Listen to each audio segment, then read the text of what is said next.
नोटबंदी जो भारत की सबसे प्रधानमंत्री का स्वर्णिम निर्णय था, उस नोटबंदी के बाद आपने काला धन के बारे में भी जानकारी नहीं दी, कितना पैसे आए उसकी भी जानकारी नहीं दी, कितने पैसे आपने अकाउंट में दिए लोगों को 15 लाख रुपया आपने उसकी भी जानकारी नहीं दी। तो हम तो पहले आपसे नोटबंदी जीएसटी के बारे में हम सिर्फ इतना कहेंगे, ये जीएसटी बड़े व्यापारियों के चोरी का सबसे बड़ा रास्ता है। मैं माननीय वित्त मंत्री महोदया जी से ब्लैक मनी के बारे में जानना चाहता हूँ।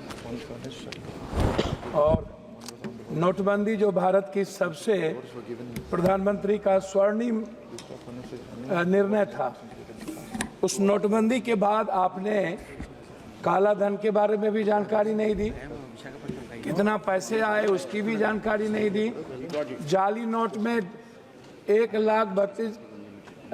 10 लाख करोड़ से ऊपर के लगभग कितने जाली नोट मनी का बैंक से गैपिंग है उसकी भी जानकारी नहीं दी, कितने पैसे आपने अकाउंट में दिए लोगों को 15 लाख रुपया आपने उसकी भी जानकारी नहीं दी।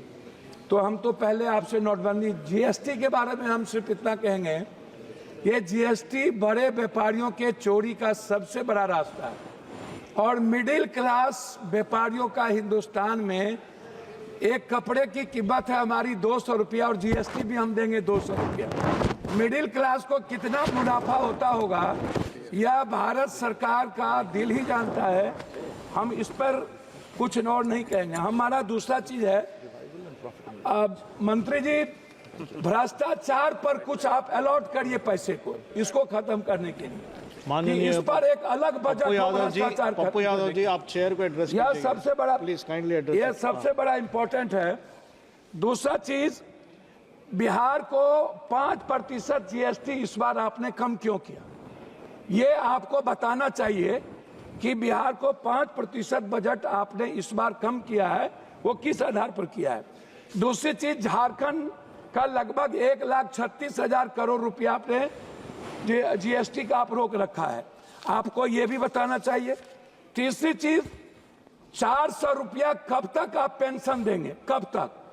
ये जो पेंशन जितना दे रहे, क्या कभी आम आदमी का वृद्ध पेंशन या और भी पेंशन, इसको क्या 2,000 रुपया या 1,000 रुपया बढ़ाने की आपकी कोई योजना है या नहीं? चौथी चीज, आवास योजना जो आप देते हैं, प्रधानमंत्री आवास योजना जो आपका सपना है, अच्छी बात है, उसको आप इस राशि को कब बढ़ाएंगे? ये राशि बहुत कम है और इससे किसी का भी सपना पूरा नहीं हो सकता, ये राशि गमन हो जाता है।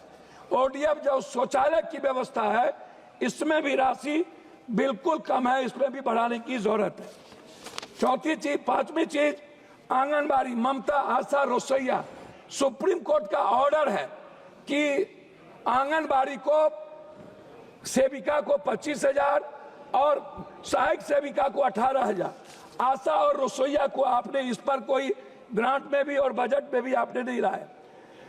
आप कहते हैं आयुष्मान भारत, आप जो पैसा देते हैं उसमें क्या होता है, प्राइवेट अस्पताल वाला 20 लाख 40 लाख का बिल बना देता है, 7 लाख 8 लाख का बिल बनाता है।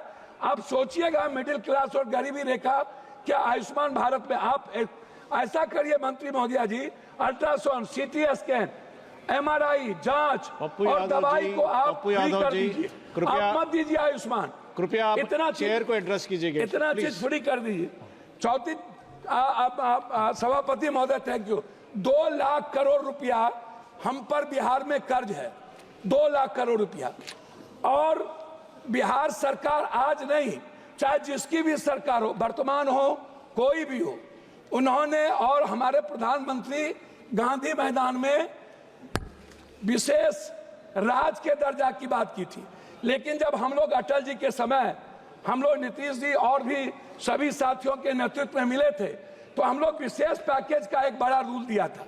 उसमें हम लोगों ने कहा था कि बिहार की जितनी बंद पड़ी फैक्ट्रियां हैं टोटल आप उठा लीजिए, सासाराम से लेकर के और जितने जूट मिल कटिहार से लेकर के जितने चीनी मिल है, सारी फैक्ट्रियां, इसको रिहेबिलिटेशन के लिए आप एक विशेष पैकेज दीजिए।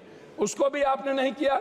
हमारी लगभग फैक्ट्रियां बंद हो गई, झारखंड में HCL से लेकर के लगभग 43% फैक्ट्रियां गिरिडीह हो, धनबाद हो, बोकारो हो, स्टील फैक्ट्री हो, लगभग बंद हो गई।